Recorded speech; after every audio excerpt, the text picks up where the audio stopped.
ఎన్నికలకు ముందు అధికార వైసీపీకి వరుస దెబ్బలు తగులుతున్నాయి. వై నాట్ 175 అంటూ మొదట్లో గొప్పగా చెప్పిన వైసీపీ అధినేత వైఎస్ జగన్ ఇప్పుడు ఎక్కడా ఆ మాట ఎత్తడం లేదు. ఇక ఎన్నికలకు ముందు కీలక నేతలంతా వైసీపీకి షాకులు ఇస్తున్నారు. ఇప్పటికే పలువురు ఎంపీలు, ఎమ్మెల్యేలు వైసీపీకి గుడ్ బై చెప్పారు. తాజాగా ఎమ్మెల్సీ ఇక్బాల్ సైతం వైసీపీకి రాజీనామా చేశారు. అనంతపురం జిల్లా హిందూపురం నియోజకవర్గానికి చెందిన మహ్మద్ ఇక్బాల్ టీడీపీలో చేరారు. టీడీపీ అధినేత చంద్రబాబు టీడీపీ కండువా కప్పి ఆహ్వానించారు. రాబోయే ఎన్నికల్లో టీడీపీ గెలుపు కోసం తన వంతు కృషి చేస్తానని ఇక్బాల్ వెల్లడించారు.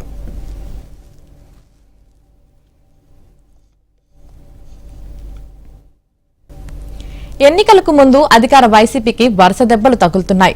వై నాట్ 175 అంటూ మొదట్లో గొప్పగా చెప్పిన వైసీపీ అధినేత వైఎస్ జగన్ ఇప్పుడు ఎక్కడా ఆ మాట ఎత్తడం లేదు. ఇక ఎన్నికలకు ముందు కీలక నేతలంతా వైసీపీకి షాకులు ఇస్తున్నారు.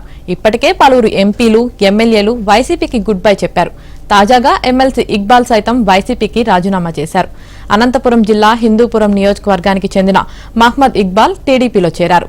టీడీపీ అధినేత చంద్రబాబు టీడీపీ కండువా కప్పి ఆహ్వానించారు.